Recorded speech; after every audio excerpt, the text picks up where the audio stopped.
Recording studio बलुआहा। ए हो बलम जी नै संग में सुते देबा, ए हो बलम जी नै संग में सुते देबा, ए हो बलम जी,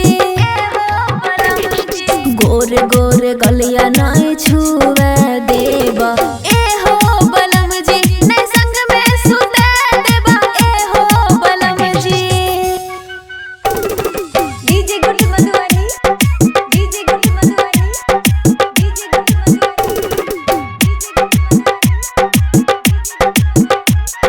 हमरा तू कहला बनैबे दिल के रानी, बनैबे दिल के रानी, इहा तो हमर बढ़ल छै परेशानी।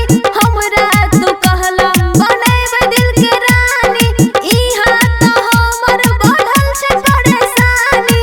ननद धछिया कहै मुँह के तोरा देबा, ए हो बलम जी नै संग में सुते देबा, ए हो बलम जी नै संग में सुते देबा, ए हो सजन जी।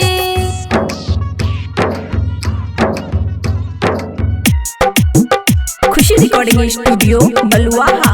राइटर सुमित साजन आबै नै छदाया, आबै नै छदाया, लागै छै बन गेलो हम पराया। राइटर सुमित साजन आबै नै छदाया, लागै छै बन गेलो हम पराया। जितना छ कमाइल सब रुपया हमरा देबो, तब बलम जी हमें लग में सुते देबा, तब बलम जी हमें लग में सुते देबा, तबे बलम जी। खुशी रिकॉर्डिंग स्टूडियो बलुआहा। ए हो बलम जी, खुशी रिकॉर्डिंग स्टूडियो बलुआहा।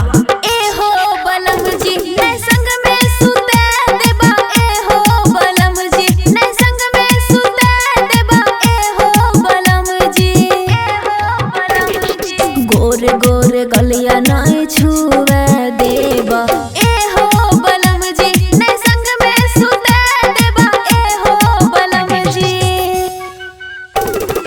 DJ good Madhubani, DJ good Madhubani, DJ good Madhubani.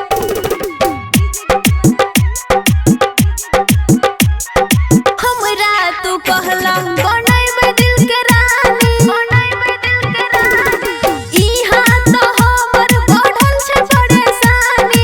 हमरा तू कहला बनैबे दिल के रानी, इहा तो हमर बढ़ल छै परेशानी। ननद धछिया कहै मुँह के तोरा देबा, ए हो बलम जी नै संग में सुते देबा, ए हो बलम जी नै संग में सुते देबा, ए हो सजन जी।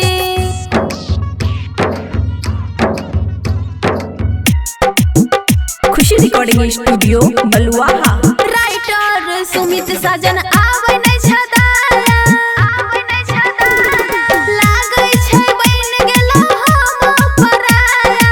राइटर सुमित साजन आबै नै छदाया, लागै छै बन गेलो हम पराया। जितना छ कमाइल सब रुपया हमरा देबो, तब बलम जी हमें लग में सुते देबा, तब बलम जी हमें लग में सुते देबा, तबे बलम जी।